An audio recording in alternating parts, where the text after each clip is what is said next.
22 लाख मुरब्बा मील में सल्तनत फैल गई।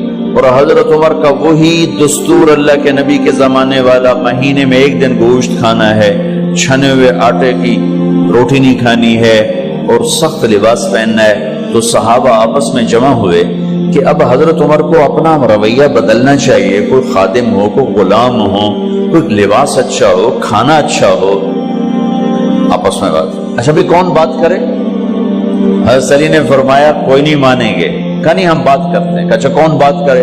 तो सारे डर के कहने लगे हम तो नहीं करते। अच्छा भाई कौन बात करे?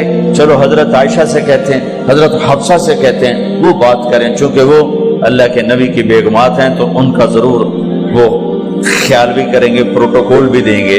तो एक बेटी है हजरत हफ्सा, ये दोनों उम्महातुल मोमिनीन तशरीफ लाई। आप उठ के बैठ